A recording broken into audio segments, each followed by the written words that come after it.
My name is Ava, and today we're going to be reading a book called I Love You, Stinky Face. This book is written by Lisa McCourt and illustrated by Sid Moore. Thank you to Scholastic for publishing this book. I love you, my wonderful child, said Mama as she tucked me in. But I had a question. Mama, what if I were a big, scary ape? Would you still love me then? If you were a big, scary ape, I would comb your whole hairy self to make sure you didn't have any tangles. And I would make your birthday cake out of bananas, and I would tell you, I love you, my big, scary ape. But Mama, what if I were a super smelly skunk, and I smelled so bad that my name was Stinky Face?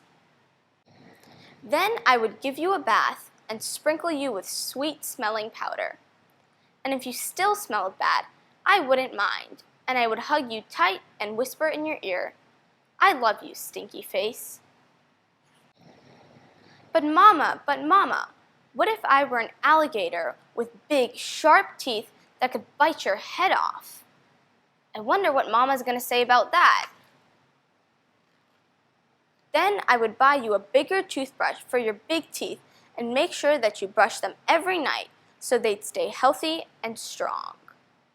And if you had a sore throat, I would stick my head right inside your enormous jaws to make sure you were okay. And I would say, I love you, my ferocious alligator. But Mama, what if I were a terrible meat-eating dinosaur with razor-sharp claws that ripped my sheets to shreds every night while I slept? How do you think Mama's going to react to this? Let's see. Then I would give you plenty of meat to eat, if that is what you liked. And I would sew your sheets back together every day, because after all, ripping them would be an accident. And I would tuck you into your newly mended sheets every night and say, I love you, my sweet, terrible dinosaur. But Mama, what if I were a swamp creature with slimy, smelly seaweed hanging from my body, and I couldn't ever leave the swamp, or I would die? Then I would build a house right next to the swamp, and I would stay with you and take care of you always. And when you splashed to the surface, I would say, I love you, my slimy little swamp monster.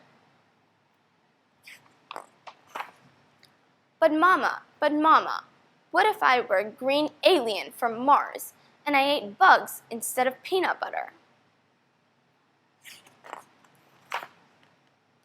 Then I would dress you in colors that showed off your nice green skin.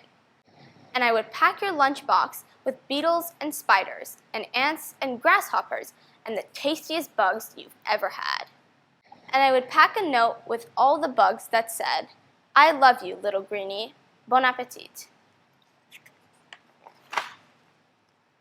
But Mama, what if I were a cyclops and I had just one big, gigantic eye in the middle of my head?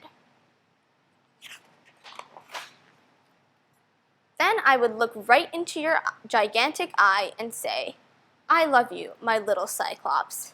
And I would sing you a lullaby until your one gigantic eyelid got droopier and droopier, and it finally closed, and you fell fast asleep. I love you, Mama, and I love you, my wonderful child. The end. So, did you notice anything about how the text was written throughout the story? Well, let's check it out together. Every time the little boy spoke, it looked like handwriting and it was curvy. But every single time, Mama answered, it was solid.